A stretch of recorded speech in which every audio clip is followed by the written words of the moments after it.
Hey everybody, it's Julian.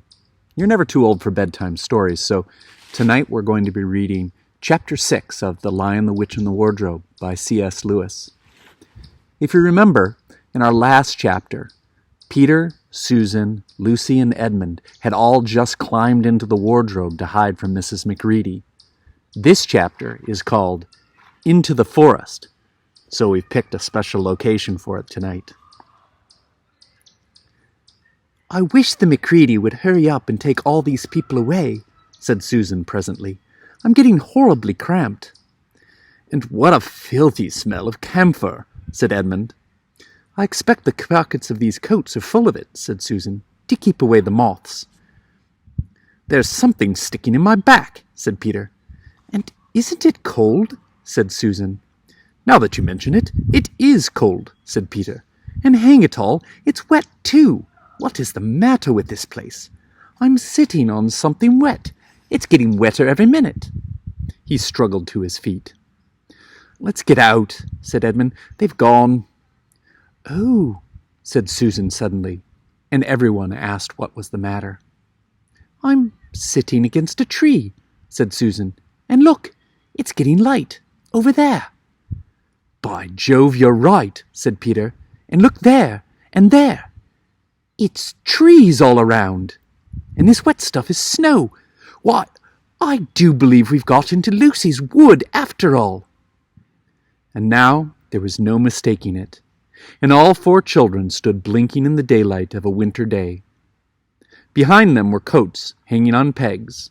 In front of them were snow-covered trees. Peter turned at once to Lucy. "I apologize for not believing you," he said. "I'm sorry. Will you shake hands?" "Of course," said Lucy, and did. "And now," said Susan, "what do we do next?" "Do?" said Peter. "Why, go and explore the wood, of course." "Ugh," said Susan, stamping her feet. "It's pretty cold. What about putting on some of these coats?" "They're not ours," said Peter doubtfully. "I'm sure no one would mind," said Susan. "It isn't as if we wanted to take them out of the house. We shan't even take them out of the wardrobe." "I never thought of that, Sue," said Peter. "Of course, now that you put it that way, I see.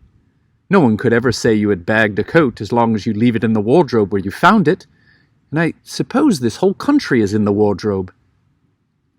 They immediately carried out Susan's very sensible plan. The coats were rather too big for them, so that they came down to their heels and looked more like royal robes than coats when they had put them on. But they all felt a good deal warmer, and each thought the other looked better in their new get-ups and more suitable to the landscape. "We can pretend we are Arctic explorers," said Lucy. "This is going to be exciting enough without pretending," said Peter, as he began leading the way forward into the forest.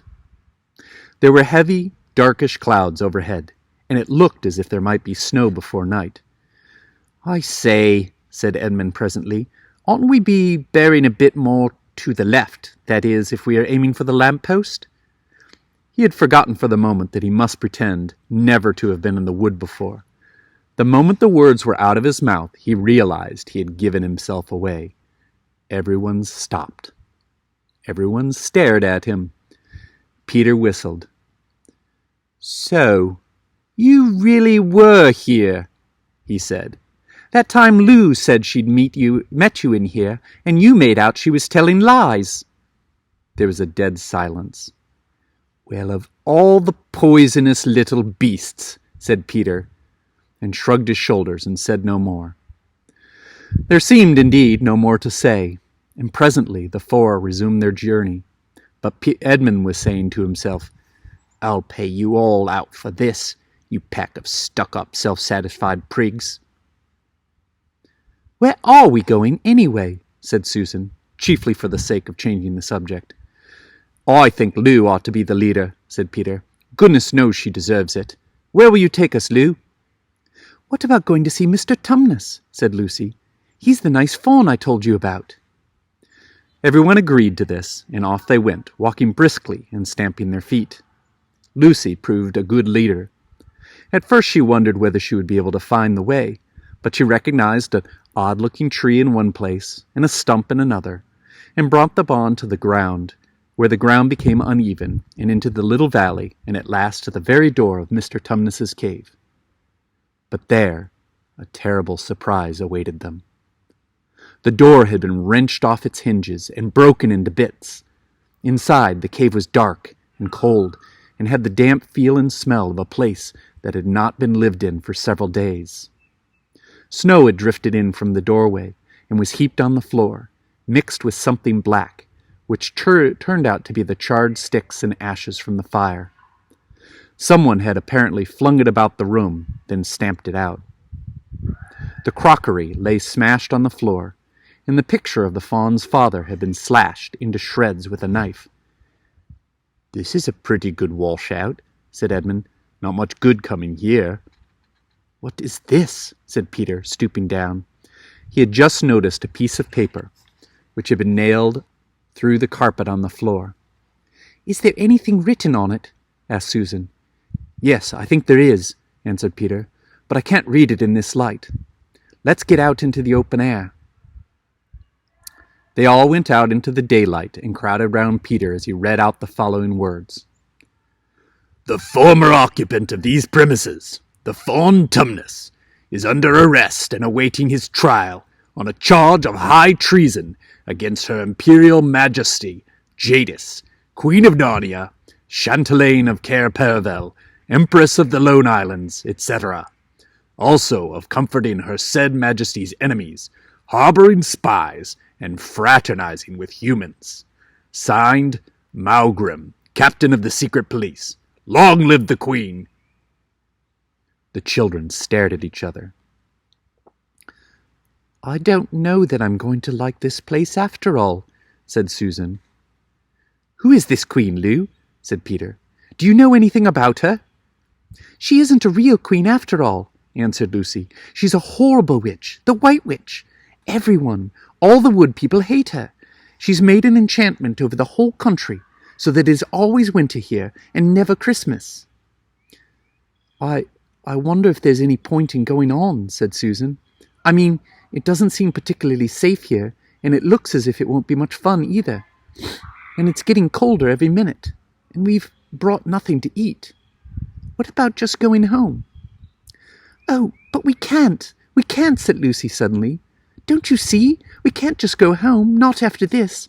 It is all on my account that the poor fawn got into trouble. He hid me from the witch and showed me the way back. That's what it means by comforting the witch's enemies and fraternizing with humans. We simply must rescue him." "A lot we could do," said Edmund, "when we haven't even got anything to eat." "Shut up, you," said Peter, who was still very angry with Edmund. "What do you think, Susan?"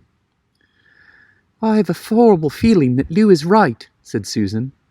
"I don't want to go a step further and wish we'd never come, but I think we must try to do something for Mr. whatever his name is. I mean the fawn." "That's what I feel too," said Peter. "I'm worried about having no food with us. I'd vote for going back and getting something from the larder, only there doesn't seem to be any certainty of getting into this country again once you've got out of it. I think we'll have to go on." "So do I," said both girls. "If only we knew where the poor chap was imprisoned," said Peter.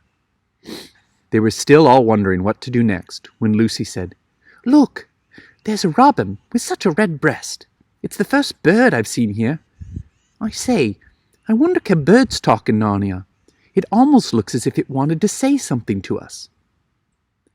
Then she turned to the robin and said, "Please, can you tell us where Tumnus the fawn has been taken to?" As she said this, she took a step towards the bird. It at once flew away, but only as far as the next tree. There it perched and looked at them very hard, as if it understood all that they had been saying. Almost without noticing that they had done so, the four children went a step or two nearer to it. At this, the robin flew away to the next tree, and once more looked at them very hard. You couldn't have found a robin with a redder chest or a brighter eye. "Do you know," said Lucy, I really believe that he means us to follow him." "I've an idea he does," said Susan. "What do you think, Peter?" "Well, we might as well try it," answered Peter. The robin appeared to understand the matter thoroughly. It kept going from tree to tree, always a few yards ahead of them, but always so near that they could easily follow it. In this way it led them on, slightly downhill. Wherever the robin alighted, a little shower of snow would fall off the branch.